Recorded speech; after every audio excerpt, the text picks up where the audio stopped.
Krishna Chaitanya Prabhu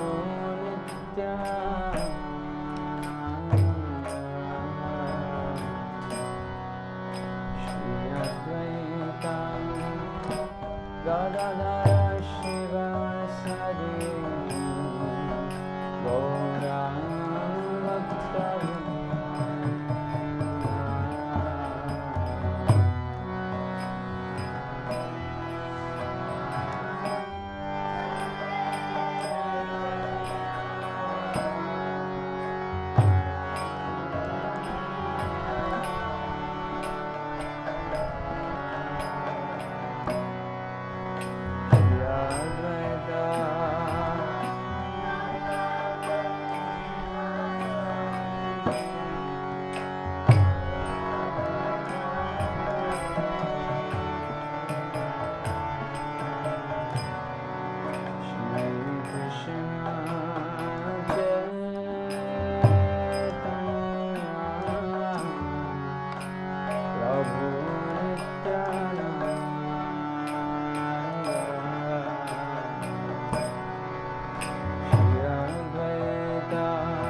Gadadhara Shivasadi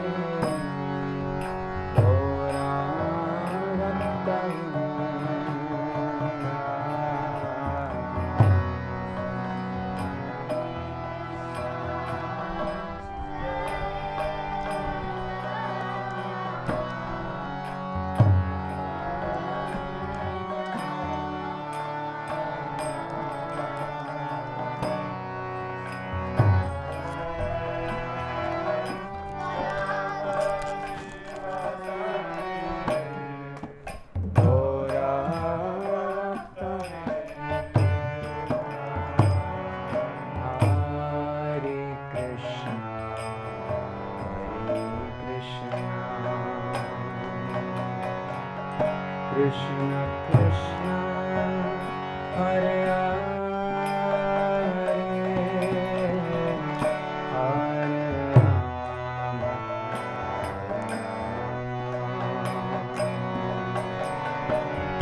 Rama Rama Rama Hare Hare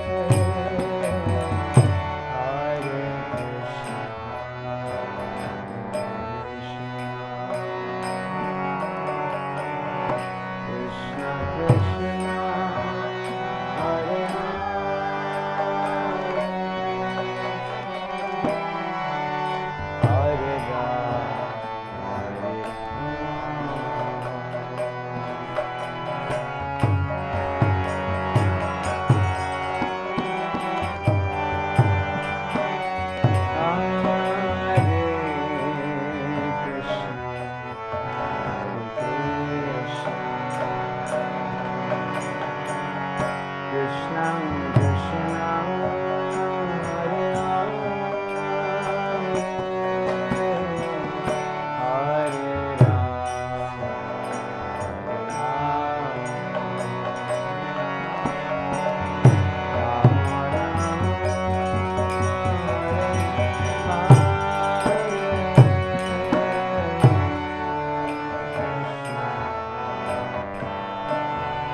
Krishna Hare Krishna Krishna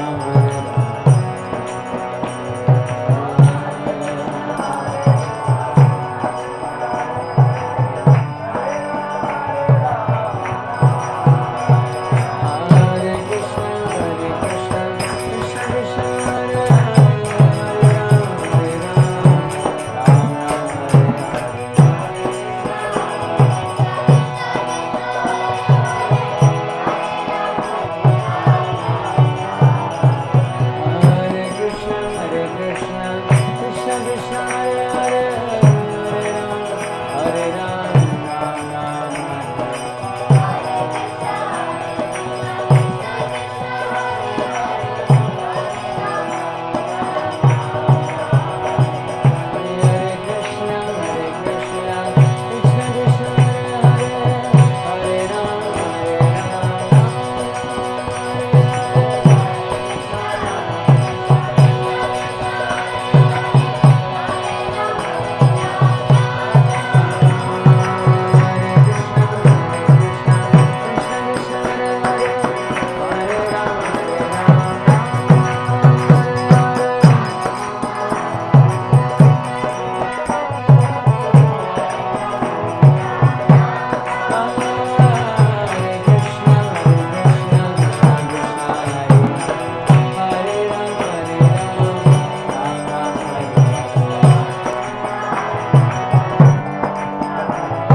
Krishna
Nitai Gaur Premanande.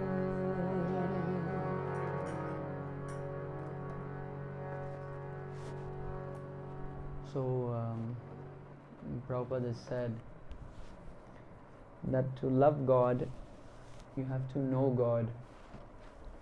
I remember when I was maybe 16, 16 years old, I went to a church in Australia, a big church. And I went inside the church. Very beautiful church. Long glass, colored glass walls. And the sunlight shines through, and very nice ambience.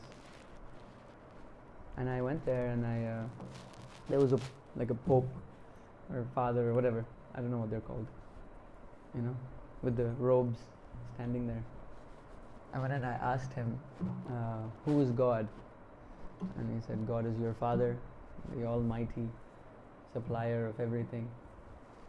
And then I said, what does he look like? And he said, what kind of question is that? You know what he said? That's like asking, what color is God? That's what this man said. I'll never forget that. Krishna is actually in everyone's heart. Right? And the truth is that any interaction that you have with anyone, actually Krishna is trying to say something to you. At all times. Krishna is eager to have a relationship with every single one of us. And He's present. He's present in everyone's heart. So when you interact with people, you should always try to think, what is Krishna trying to teach me? What is He trying to tell me? And I remember this day when the Pope said, that father, when he said, that's like asking what color is God? What kind of question is that? And it's amazing, we have the answer. Ghanasham is the color of dark rain clouds, heavy rain clouds, full of nectar, ready to shower us with His nectar. That's His name. Ghanasham. So, to love God, you have to know God. To know God, you have to know even what color He is. You have to know what His name is, where He lives, who His friends are, who His family is, who His mother is, who His father is. So Prabhupada was saying, many times Prabhupada has said, chant the names of God. And if you don't know the name, then here, we are giving you a nice name. Hare Krishna, Krishna Krishna, Hare Hare, Hare Ram, Ram Ram, Hare Hare. Here you go, take this name. If you don't want to chant this name, then chant whatever name. Whatever your faith may be, chant that name. I went to a Christian school actually, There they say, what is it? Hallowed be thy name as a prayer. Right? Hail Mary, Mother of the Cross, hallowed be thy name. Something like this. I don't remember now. Every evening we used to chant this. So, even they know that the name is a holy name. But it's funny, they don't know what the name is. Prabhupada says Christ, Christos, same thing. So, once you know the name, it's still not enough. Now we're fortunate, we know the name. We know Hare and Krishna and Rama as Krishna's names. But still, you should be eager to know more. You should be eager to know, okay, this is His name, but who is He? Who is Lord Chaitanya? Who is Lord Nityananda? In India, most people don't know actually. I was in our Krishna Balaram Mandir and some visitors came and they were looking at Lord Chaitanya, Lord Nityananda, our Gaur Nitai, with their arms raised. And one guy, one Indian devotee, not devotee actually, just visitor, is preaching to another visitor. They don't even know each other, okay? He's saying, this is Radha Krishna.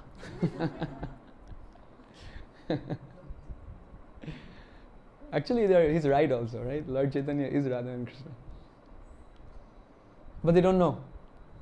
He was thinking one is Radha and one is Krishna. People in India don't even know who Mahaprabhu is.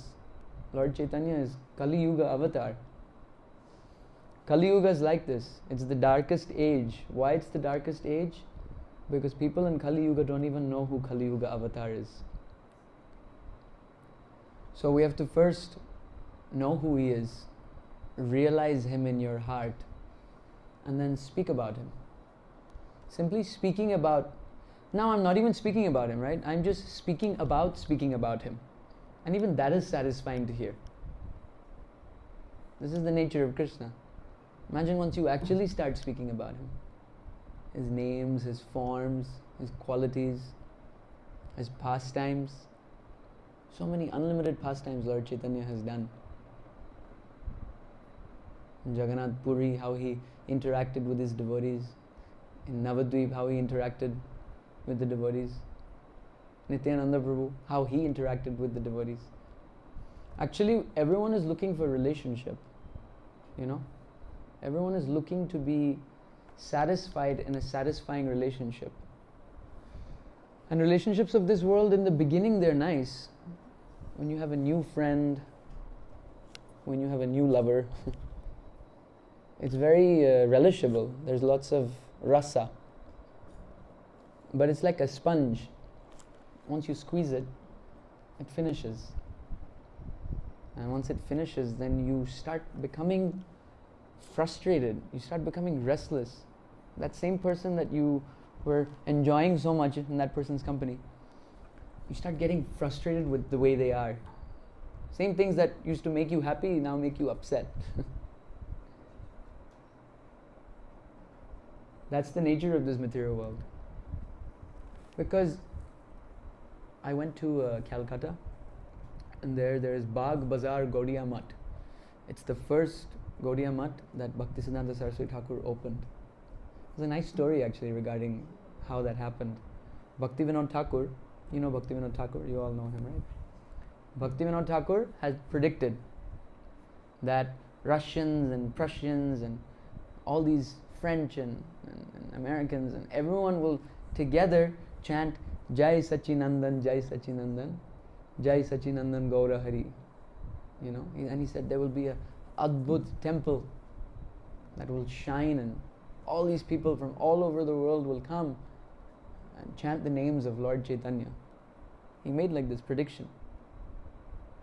And there was one friend of Bhaktivinoda Thakur. He heard these words and he thought it's a little bit of an exaggeration, That time the movement was just a little bit there in Bengal. People knew. A little bit in Vrindavan also, in Radhakund. Not so much though. Very small movement. It's like, we all have our families and we have our Kula Guru and we have our family tradition and you have a way that you worship. Like my last name is Nair, and my family, they worship snakes. Yeah, Naga Puja. They have like a whole shrine. There'll be a temple, whichever temple, and in the corner in the side there'll be one snake temple.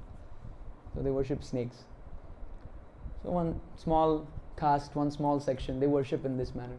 So even Gaudiya Vaishnavism just felt like some small caste, one small section, they know Mahaprabhu, yeah, okay, he's incarnation. It was like that, wasn't widespread.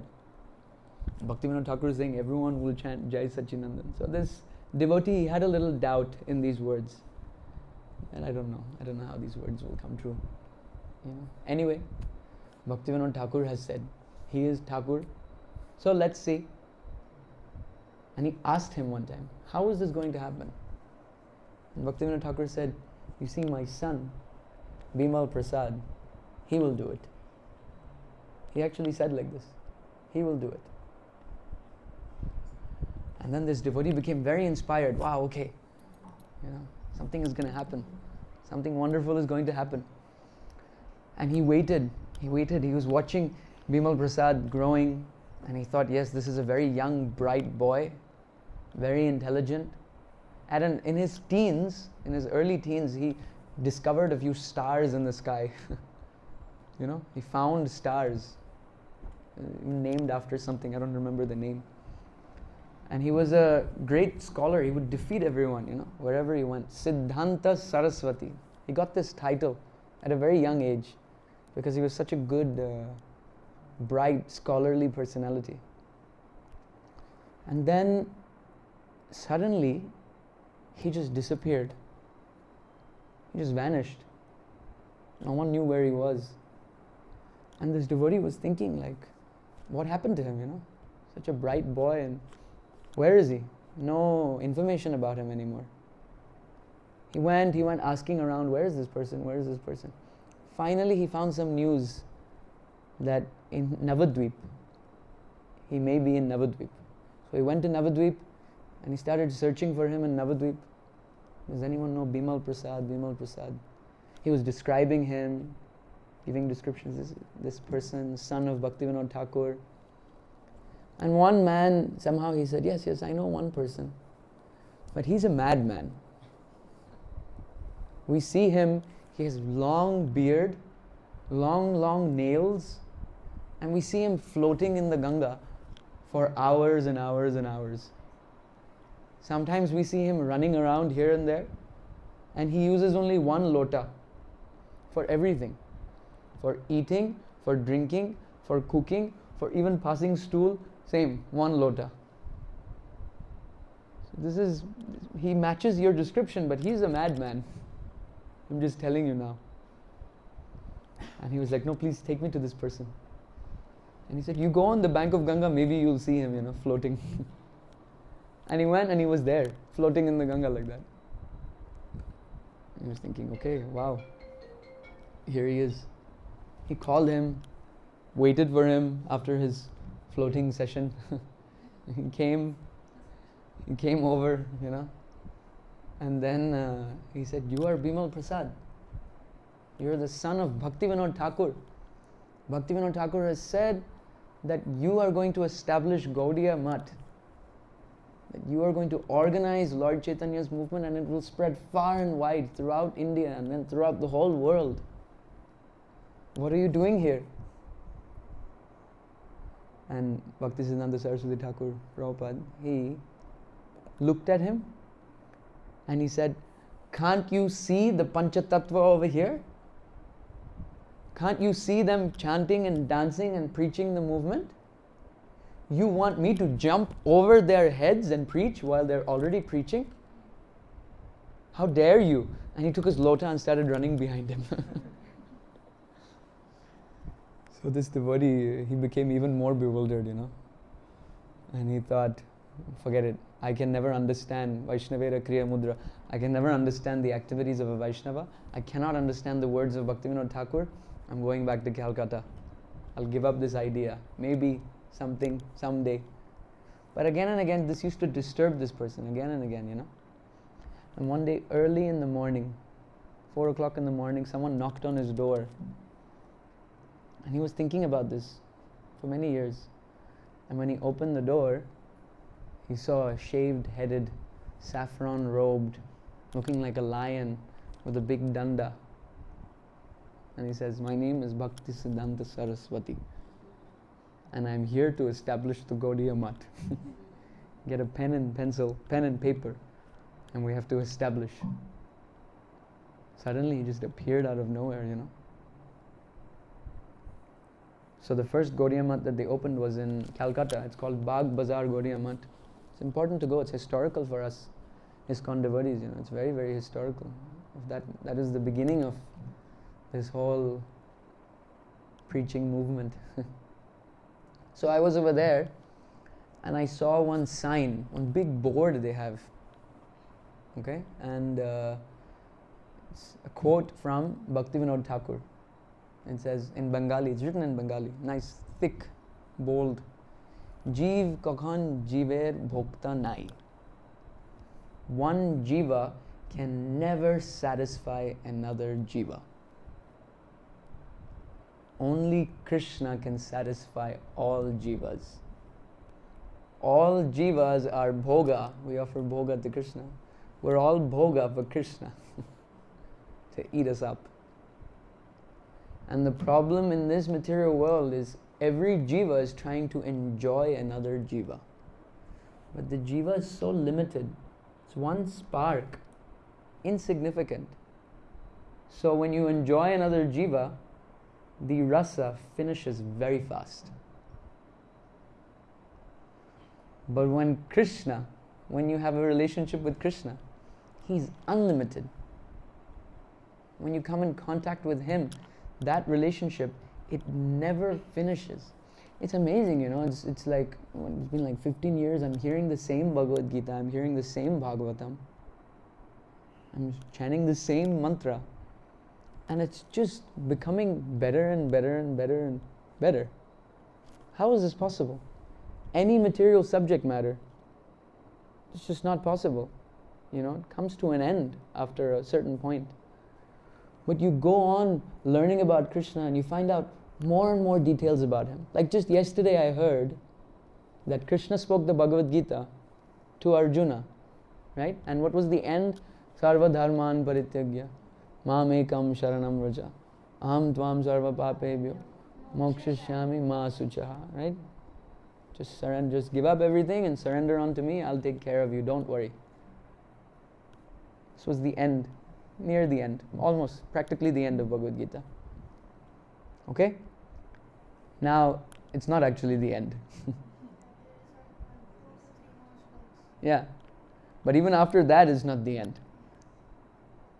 Even after the last shloka of Bhagavad Gita is not the end. You know where it picks up again? It picks up in Kaliyuga. But this time, Arjuna is speaking to Krishna. Arjuna in Kaliyuga, you know who he is? He came again.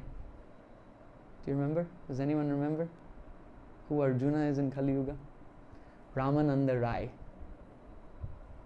Ramananda Rai is a combined incarnation of Vishakha and Arjuna. Mahaprabhu's Leela is very wonderful. Two people come in one body. My spiritual master, he said that when you have a movie which is so nice, but all the seats are booked out, then what happens is people become compassionate and they say, come, we'll share one seat. So two people will sit in one seat. Including Mahaprabhu, he's Radha and Krishna.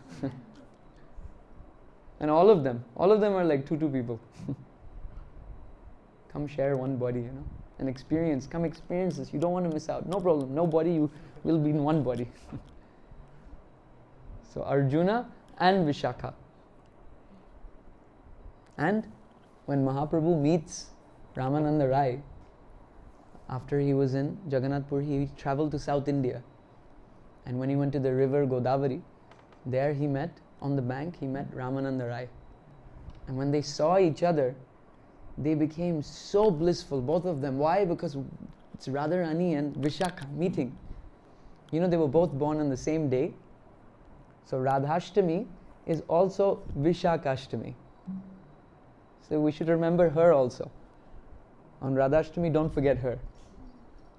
It's also her birthday. So they met each other. In Kali Yuga, they're meeting each other now. They embraced each other and they both became completely mad.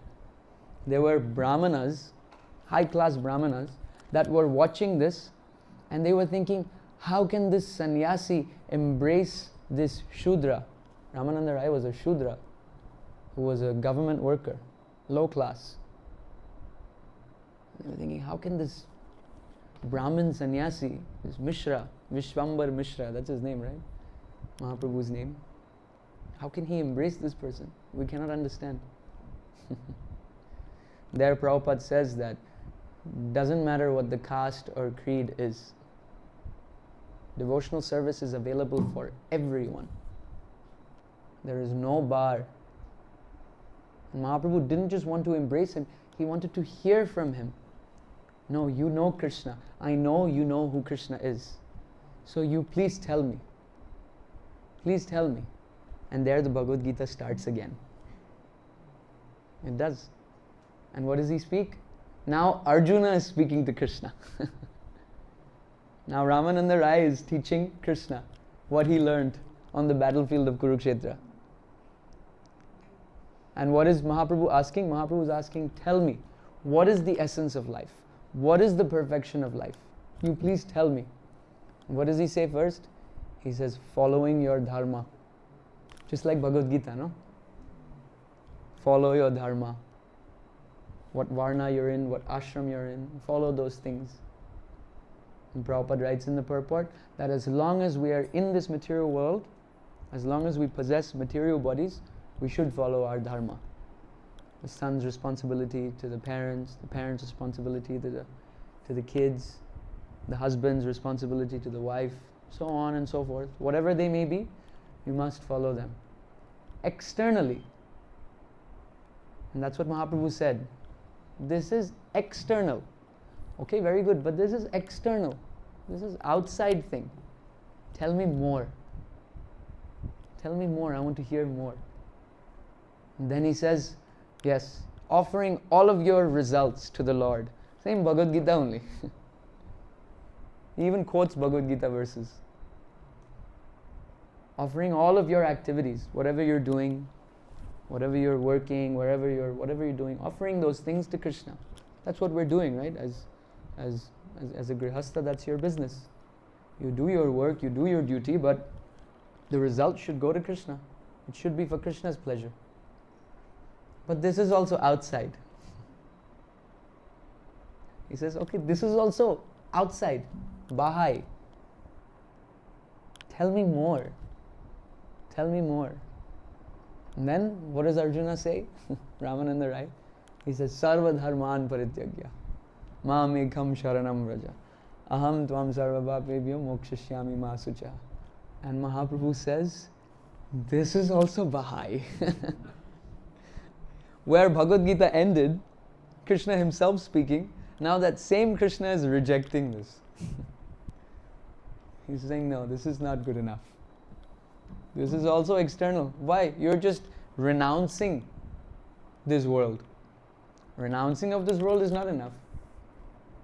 That is still outside business. Prabhupada writes there, he writes that detachment and renunciation of this material world is just the other side of the material world. Prabhupada writes like that in the purport. It is just the other side. Other side of the coin. Same coin. And then Mahaprabhu asks again, speak more. Tell me more. That's where the Bhagavad Gita part 2 starts. More. There is more. There is always more. It never ends. If someone says, I finished the Bhagavad Gita, you touch their feet. Because Vyasadeva himself is still reading Bhagavad Gita in his cave. And he's still getting more and more out of it. There's no end. It becomes deeper and deeper and deeper. And you'll start seeing your Ishtadev in everything. I'll give you an example, okay? Krishna says, Patram pushpam phalam toyam. Just offer me a fruit, a flower, a leaf, some water. And initially when you read that, you may think, oh wow, Krishna is so compassionate, he's so kind, that even if I just offer him a flower, fruit or a leaf, he'll be happy. But then as you get further and further into Krishna consciousness, you start knowing Krishna more, you realize, I'll give you an example. When Krishna gets decorated early in the morning, after taking his bath, we missed his bath. He gets decorated. Mother Yashoda decorates him. And everything in the spiritual world is alive. Everything is alive. So when she opens the drawers with all the ornaments, they all speak to her. All the rings, all the necklaces, they all say, me, pick me, pick me. As soon as she opens the cupboard, there's a little Sankirtan party. And you know who gets selected? The loudest chanter. The loudest chanter, the one who shines the brightest. There's one very powerful Vaishnava who one time he said that in Sankirtan, when we all open our mouths and chant loudly, then all of our sinful reactions and tendencies, they all come out of our mouth and they fly into the air. And if there's someone who's not chanting, all of that goes into that person. So be careful. But if everybody's chanting, then all of that, the Lord just takes it and absolves it, dissolves it. So when she opens the drawer, all of these gems and jewels, they all cry out Krishna's names. They all chant. Everything is chanting in the spiritual world. All the way from the ring to the tree to the personalities. Everything is chanting. And they have different rules, like on Monday, Krishna wears pearls. Monday he wears pearls. Tuesday he wears coral. You know coral? The red color one, yeah. Tuesday he wears coral. Wednesday he wears emerald, green gemstone, emerald. On Thursday he wears topaz. Topaz he wears on Thursday. On Friday he wears diamonds.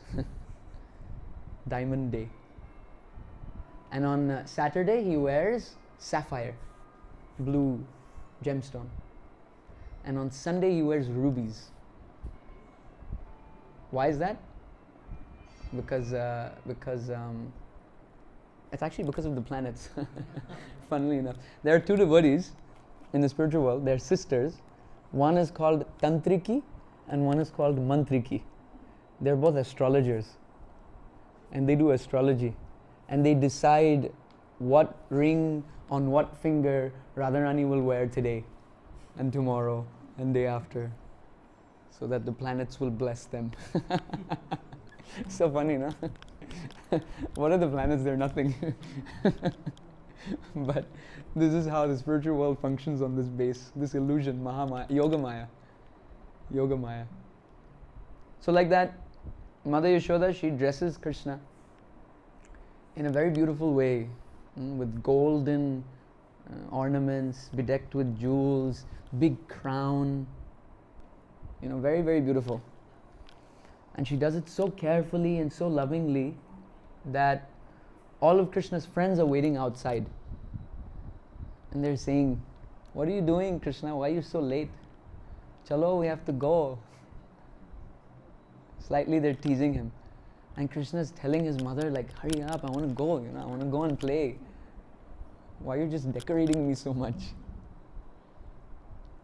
And then finally he comes out. And when he comes out, he's looking like a prince. Okay, with all these gold and jewels and everything. And all his friends, they're just wearing simple cloth, one turban, some mala. And when when they look at Krishna, they all start laughing. They point at him and they laugh at him. Look at how you look. We're going to herd the cows. We're not going for some election, But they don't want Mother Yashoda to feel bad. So they use a double language that Krishna can understand, but Mother Yashoda cannot understand. Sometimes when you have some very close friend, you can speak to them something which only they will understand and nobody else will understand. You can do like this. And these boys, they take Krishna, they're like, "Okay, chalo, let's go now." And they leave, and as they're leaving, when finally they go past the trees and nobody can see them anymore, immediately they take off all these ornaments. They take off the crown, they take off the jewels, they take off everything, and they make a form of Krishna with clay on the ground. And they put all those ornaments, exactly as Krishna was decorated, they put all those ornaments and they make a little Krishna on the ground like that. And what do they do to Krishna? They decorate him with patrams, pushpams and phalams. So that Krishna who's speaking the Bhagavad Gita, he's none other than Shyam Sundar Brajendra Nandan Krishna, our Ishtadev, the goal of our life. And when you know that, when you find this out and you read Bhagavad Gita again, all the verses changes. It becomes a new book.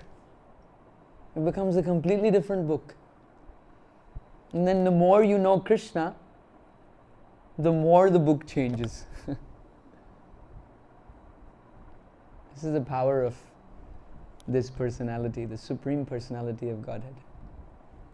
And you know why they decorate the ground Krishna like that? Because they don't want Mother Yashoda to know. They're very sweet actually. They don't want Mother Yashoda to know that we took out all these ornaments. So when they finish playing the whole day and when they go back in the evening, they dress Krishna exactly as Mother Yashoda had dressed him, so that she won't find out. They even put a little dirt on all the ornaments so that he looks like he's played. So this personality, we have to endeavor to have a relationship with him. Endeavor to have a relationship with persons that have a relationship with him. That is even better, actually. And our spiritual masters, they have come. Srila Prabhupada has come. They are very close to Krishna. Shri Radhika Madhava Yorapara Madhurya Lila Guna Rupanamnam Pratikshana Swadana Lolupasya Vande Guru Shri Charanarvindam. He's a dear friend of Radhika Madhava. And they've been sent down here, actually. Prabhupada, one time he said that I didn't want to come here. I was telling Krishna, no, I don't want to come. No, I don't want to come. And Krishna forced me to come here. So we're so lucky. Krishna is so kind. He forced Prabhupada to come here. And it is this same Prabhupada who's written all these things. Whatever I'm speaking is written in our books. You know? And we can spend a little time to get to know him by reading these books. And it's very satisfying. There is a type of laziness when it comes to doing any spiritual activity. There's like this bump of laziness, you know. But if you just do it, if you just cross it, then you think like, why was I even lazy about this, you know? It's giving me so much energy. Like when we started the Kirtan, I was feeling a little bit tired. I was feeling a little bit like sleepy. But then I knew, no, after this bump, it will become blissful. Because this is Krishna. And even if you're tired, even if your body is finishing, you get bliss just by speaking about him, just by remembering him, just by hearing about him. My spiritual master, his whole body is dysfunctional. Entirely dysfunctional, you know. But there's such a strong desire to speak about him, to share about him. Because this type of bliss, it is not experienced by the body. This type of bliss is experienced by the soul. It's the real you. And that's why when the real you becomes happy, then this body is just the byproduct. It's the complete opposite of material life, you know. Anyway, Srila Prabhupada ki jai. Gaur Bhakta Vrinda ki jai. Does anyone have any? Yeah, we can do. You have to offer. Say that again. Okay. If anyone has anything, any question or any comment or anything you'd like to say, yes.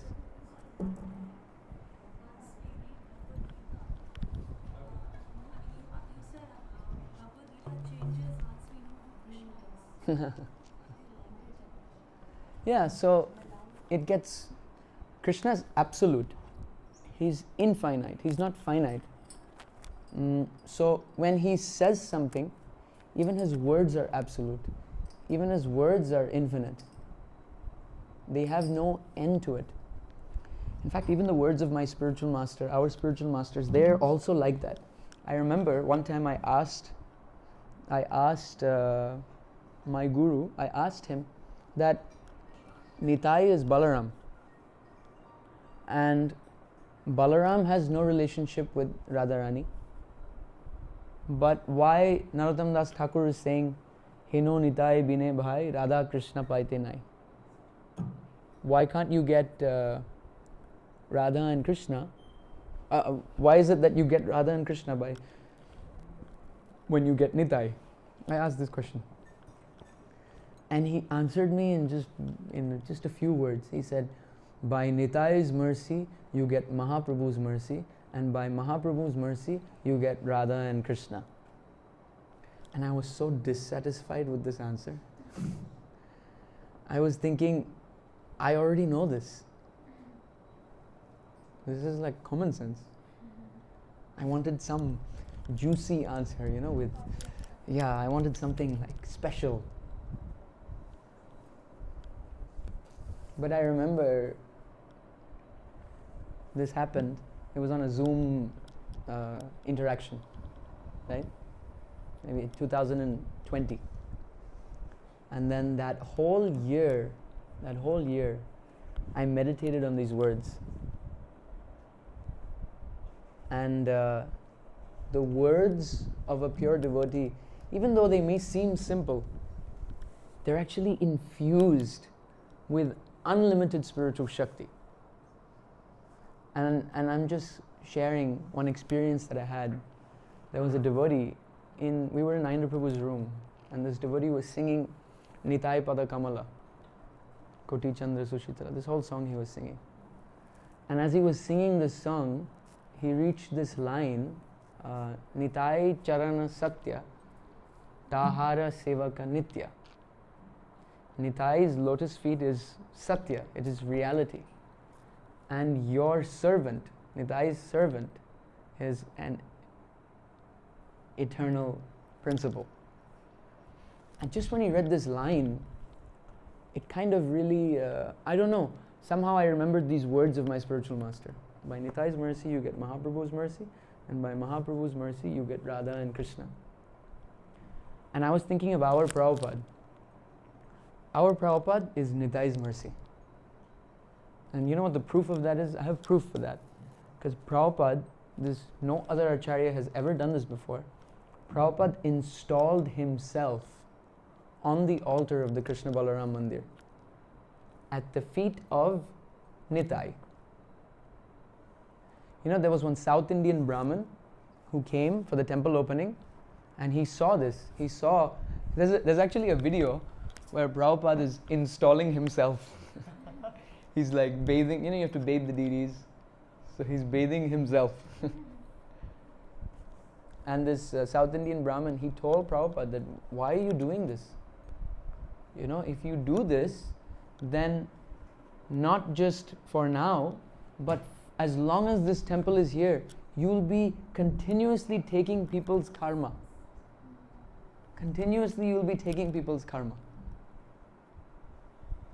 And Prabhupada responded, he said, why do you think I have come here?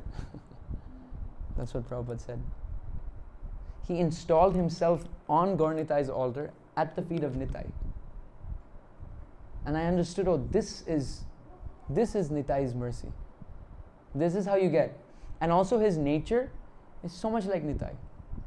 Going to the most fallen places, collecting the most fallen to offer to Krishna. Prabhupada had a dream. Tamal Krishna Maharaj, he had a dream. A very interesting dream. In the dream, Prabhupada was sitting on a big Vyasasana, and there were all the acharyas of all the sampradayas sitting in the crowd. All of them. And they were interviewing Prabhupada. They were asking Prabhupada questions. And then they asked Prabhupada, and how is your ISKCON? And you know what Prabhupada said? Prabhupada said that they are all fallen. They all have no good qualities. They are ready to fight and just drown each other. But they have one good quality. Somehow or the other, they surrender at my feet. And so by this one quality, I can bring them to all of you. Tamal Krishna Maharaj had this dream when Prabhupada was present on this planet. And so Tamal Krishna Maharaj went and asked Prabhupada, that Prabhupada had this dream. What is this real? And Prabhupada just smiled. Didn't say anything. He just smiled.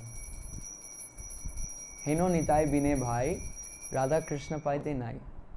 By Nitai's mercy, by Prabhupada's mercy, you get the mercy of, who did he install? He installed his spiritual master at the feet of Mahaprabhu. And if you know the pranam mantra of Bhaktisiddhanta Saraswati Thakur Prabhupada, what is his pranam mantra? No, that's our Prabhupada's pranam mantra. What's his spiritual master's pranam mantra? Nama Om Vishnu Padaya, Krishna Prishtaya Bhutale, Srimate Bhakti Siddhanta Saraswati iti namin, Shri Varsha Bhanavi Devi, Dayitaya Kripabdeye, Krishna Sambandha Vijnana, Daine Prabhave Namaha, Madhurya Ujjvala Premadhya, Shri Rupanuga Bhakti Da. What is this? Madhurya Ujjvala Premadhya. He's giving you Radha and Krishna, following Rupanuga, following Rupa Goswami. Rupanuga Bhakti Da. Gaura Karuna Shakti Vigrahaya Namostute. He is Mahaprabhu's Shakti. If you give Mahaprabhu's Shakti a form, Gaura Karuna Shakti Vigrahaya Namostute, that form is Srila Bhaktisiddhanta Saraswati Thakur.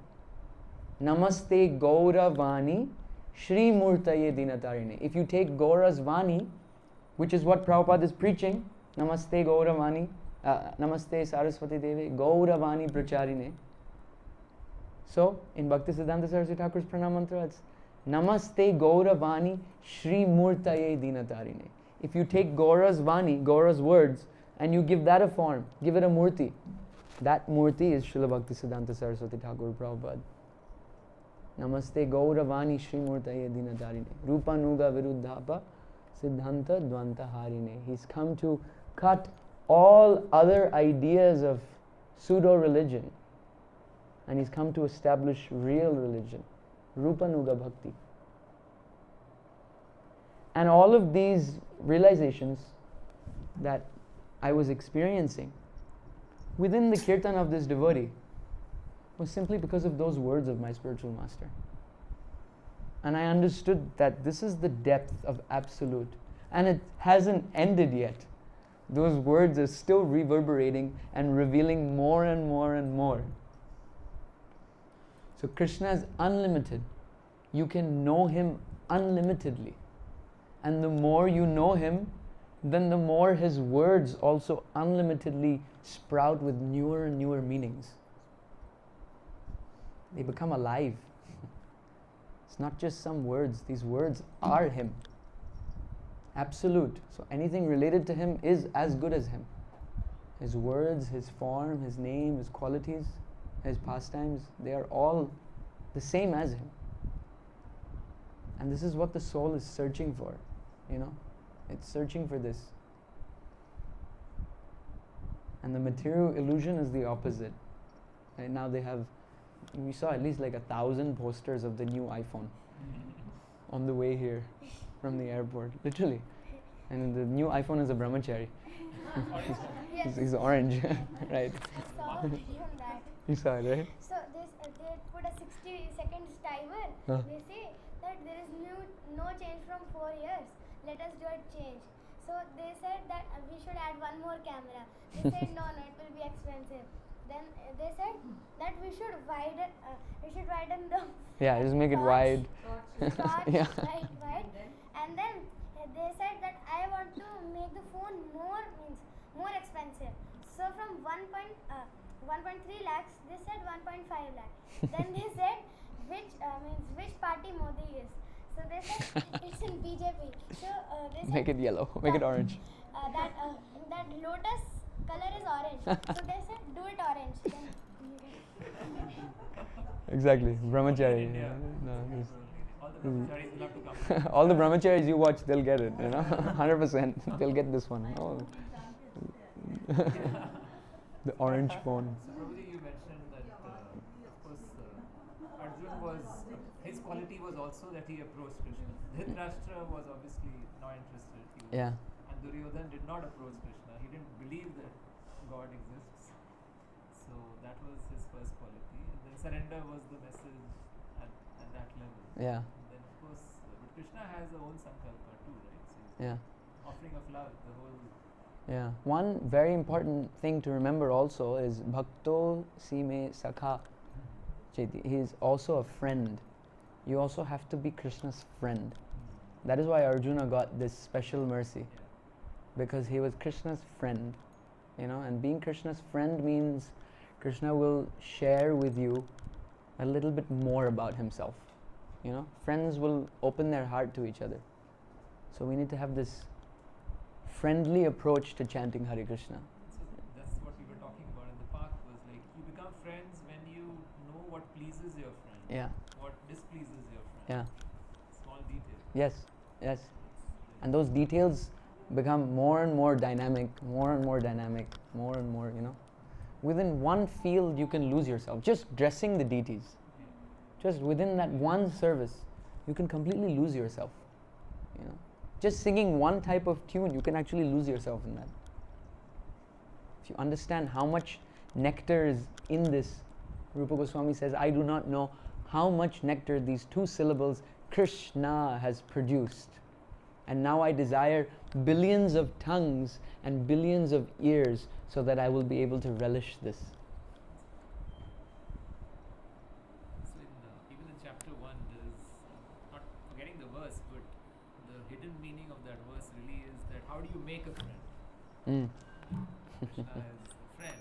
You want Krishna to be a friend, but let's break it down. What is, in practical terms, how have you as kids made friends? So the description goes like where you need warmth, like you have warmth and you have empathy and you have genuine concern for the other. Yeah, that's love. WEG is the acronym. W-E-G.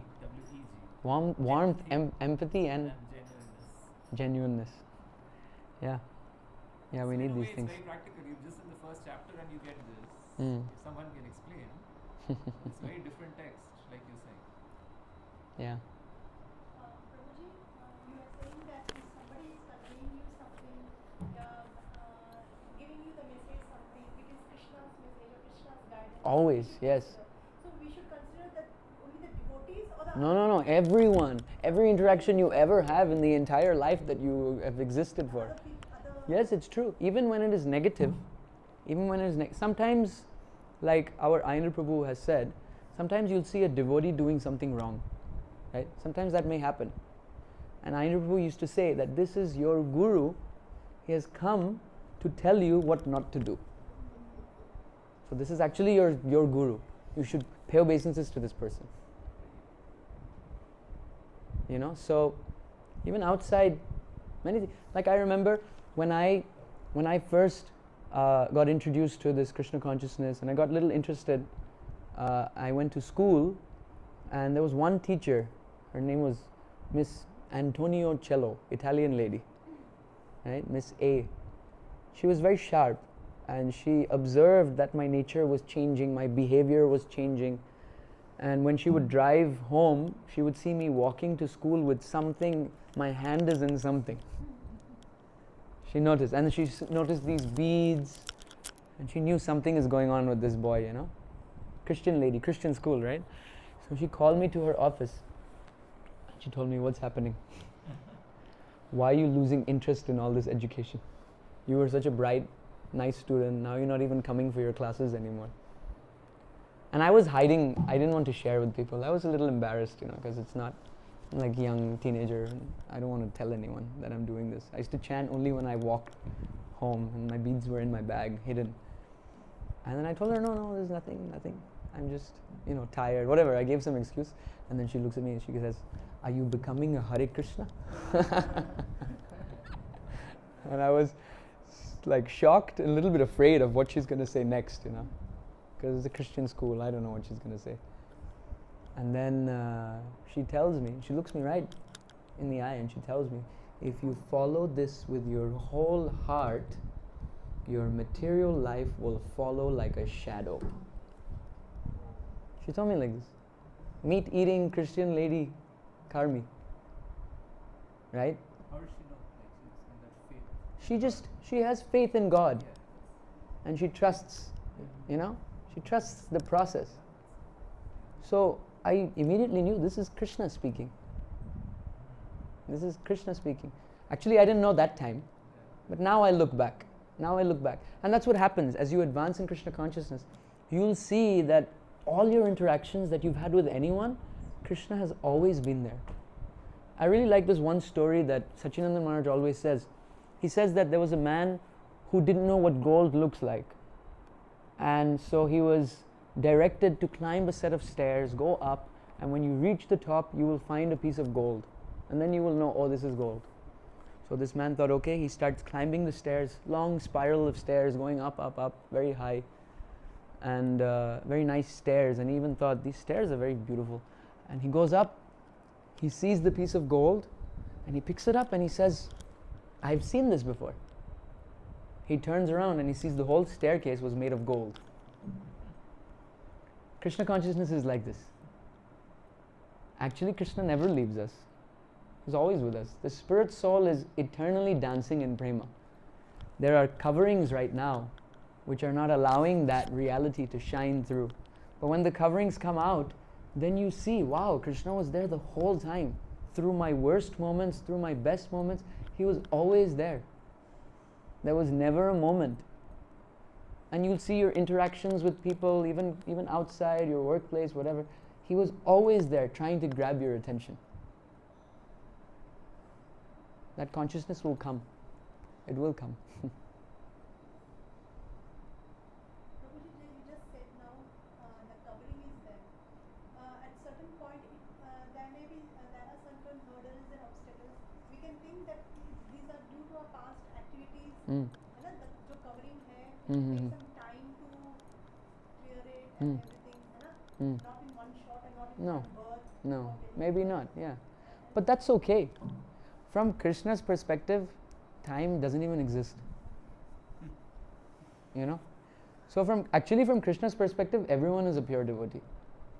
Because only time is separating us, right? Time is separating everyone from establishing. Efforts are there, Yeah, endeavor is there, everything is there, yeah. but something is lacking. Mercy, that's all. Efforts, endeavor, these things are important, but we need mercy from spiritual master. We need mercy from Krishna coming through the spiritual master. And the coverings will go very fast.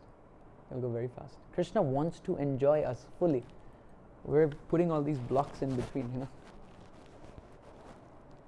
Some people in our surroundings who tell us that don't do this, just forget this, come back to your previous Old self. So that, how should we take that? Like we should Look. think that Krishna is speaking through that person. Yeah, definitely. 100%. He's speaking through that person. You know, Krishna is not a boring personality. That's the problem. Okay? In Vaikuntha, Narayan, he's a little boring. I'm sorry. Why? Because Vaikuntha means no problem. That's literally the definition. No anxiety. Vaikuntha. Kuntha means anxiety. Vai means without. Without anxiety. And no anxiety means everything happens smoothly, everything functions normally. Vrindavan is unlimited kuntha. It is only anxiety. Why? Because that anxiety, it pulls out the real you. When you're in stress or when you're in like a difficult situation, then the real you will come out, right? If I put a gun against your head and I tell you to tell me the truth, you will immediately tell me the truth. Because that pressure will pull out reality. It'll pull out who you really are. So Krishna is not holding a gun against our head. But he does throw scenarios to see how we will respond. He wants to enjoy us fully. He doesn't want to enjoy us just partially. And to fully enjoy us, he wants to pull out all of you. So he's the one who does it. He's the one who's throwing obstacles at you to see. You know, every day there's an abhisar, there's a meeting place which is decided where Krishna is going to meet all the gopis today. There's like always a place where they meet. Different places. Sometimes it'll be Surya Kund, sometimes it'll be Radha Kund, sometimes it'll be Vrinda Kund. All these beautiful places in Vrindavan. And what Krishna does is he knows very clearly we have to meet here at this time. And there are so much elaborate arrangements that are made for a festival to happen in this place. Okay? Like everything is decorated, people have stayed up all night making garlands, this, that. We've experienced, if you have organized any festival in our temples, if you've been part of it, you know how it is. It's very tiring, but very satisfying, right? And then what Krishna does? He doesn't show up. After all the effort of all the devotees, he doesn't show up. Why does he do that? What's wrong with him, you know? And he knows how much they've struggled. He knows how much they've struggled. Why he does it?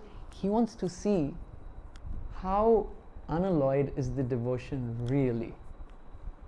Is there an expectation of something in return?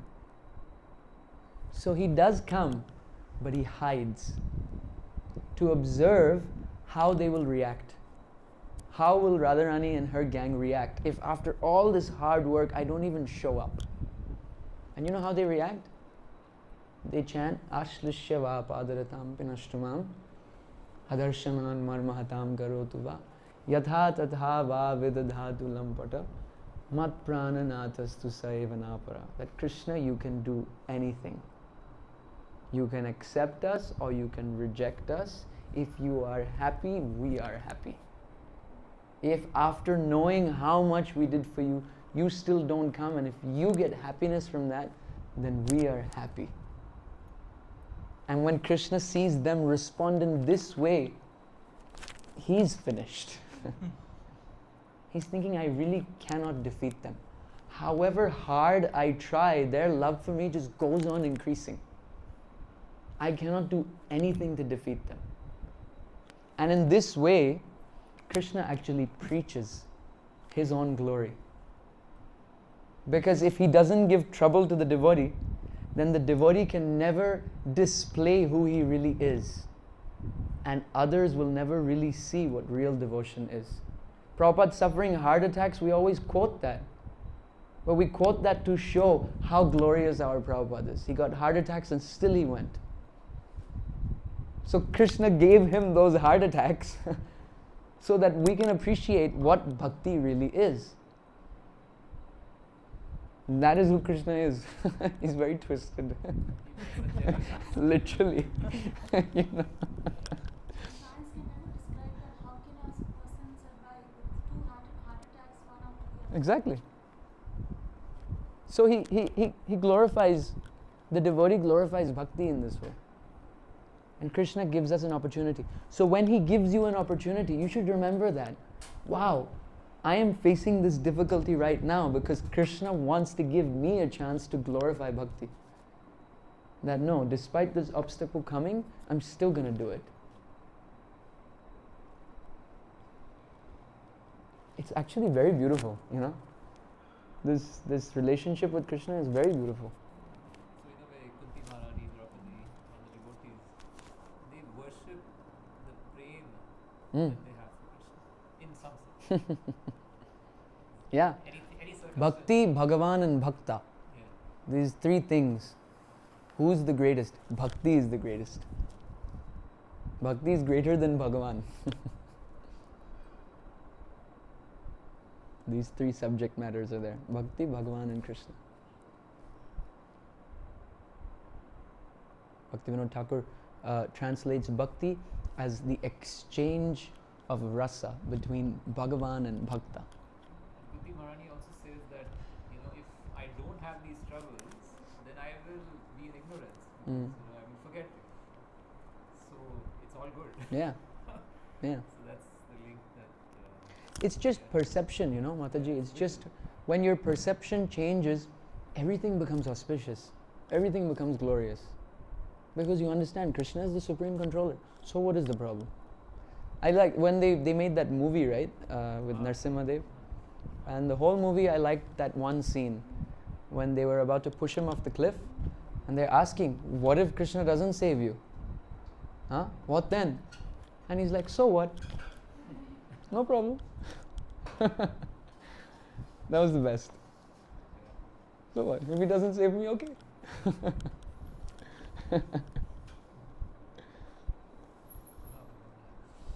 This is how the devotee defeats Krishna, defeated Krishna. Because whatever he does, we'll love him. What can you do now?